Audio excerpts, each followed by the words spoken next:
Aujourd'hui, je vais vous présenter comment j'ai construit une bobineuse à micro pour moins de 100 euros. Alors, une des choses importantes quand on fait des guitares soi-même, surtout les guitares électriques, c'est de faire les micros soi-même.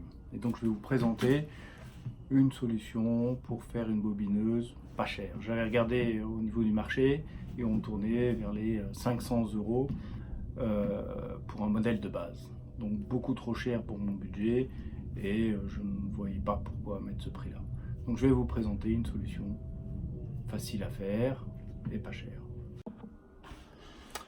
Donc voici la bobineuse, elle se compose d'un switch qui permet de mettre la bobineuse à 0, mais surtout à ce niveau-là, on peut faire tourner la bobine du micro dans le sens des aiguilles d'une montre, dans celle-là, dans l'inverse du sens des aiguilles d'une montre. Alors c'est très utile pour certaines Fender par exemple, donc le micro du milieu est bobiné à l'inversé, comme ça dans les positions 2 et 4, on a une sorte de noise canceller au niveau des deux micros sont actifs.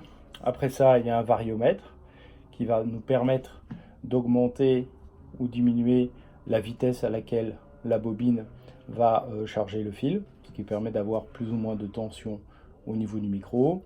Et ici, nous avons donc un afficheur qui permet d'avoir le nombre de tours que l'on fait sur un micro. Il faut savoir qu'en gros, un single coin, on est vers 6-7 000 tours. Voilà, donc je vais la faire fonctionner pour que vous voyez. Donc il suffit, on est en vitesse.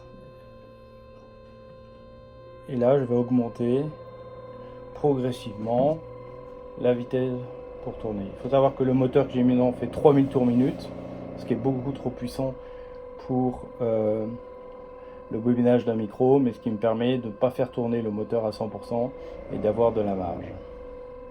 Voilà.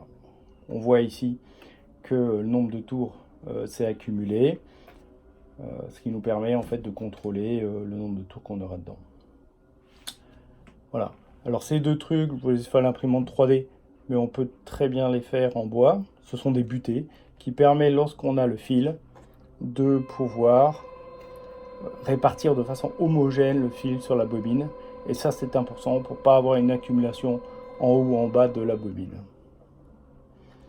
Voilà pour le fonctionnement. C'est suffisant pour faire tous les micros qui existent. Maintenant, je vais vous montrer un petit peu l'intérieur et l'électronique. Bien évidemment, je vous mettrai un lien au niveau de la vidéo pour tout ce qui est achat des pièces électroniques. Maintenant, au niveau de l'extérieur, il faut beaucoup de stabilité parce que ça tourne assez vite. Il ne faut surtout pas un déséquilibre au niveau de la rotation parce que sinon la bobine ne sera pas homogène.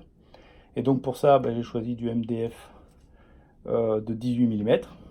J'ai fait une petite avancée pour pouvoir y mettre un serre-joint et la bloquer. La boîte est standard, il n'y a pas de chose.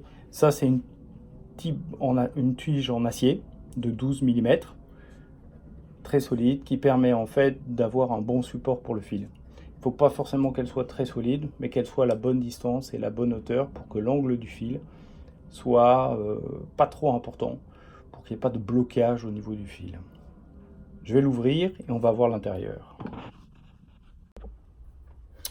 Donc voilà l'intérieur. Donc la pièce principale, c'est cette pièce électronique qui contrôle tout ce qui est moteur, contrôle du moteur, et on a cette pièce là qui contrôle en fait tout ce qui est la partie comptage. Alors, au niveau de l'électronique, cette carte est très simple. Il y a l'arrivée pour le variateur. Il y a, donc tout est vendu avec. Il y a l'arrivée pour le variateur. Il y a l'arrivée pour le moteur. Il a juste en plus en moins. Il n'y a pas de sens en fait, puisque on a un système ici qui permet de changer la direction de fonctionnement du moteur, plus l'arrivée du courant. Donc ça, c'est du 12 volts. Donc il y a un plus et un moins. J'ai pris une simple prise 12 volts avec un simple chargeur type GSM. Et il y a ici un contacteur, plus et moins. Il suffit de relier le plus au plus et le moins au moins. Voilà pour la partie contrôle du moteur. Alors, pour la partie comptage, je vais un peu pareil. Pour la partie comptage, on voit ici le contacteur de l'aimant. Et on a ici en fait, ici un électro-aimant avec un aimant, et quand il passe devant, et ben il compte. Voilà, c'est vraiment tout simple. Et l'électroaimant vient sur ce module d'affichage où toutes les impulsions sont comptées. Alors évidemment, ça ne tient pas à une vitesse très élevée, mais pour un micro, pour la vitesse de bobinage d'un micro, c'est largement suffisant. Voilà à l'intérieur, évidemment je mettrai tous les liens pour faire ce montage, et n'hésitez pas à me poser des questions par rapport au câblage électronique de ce système.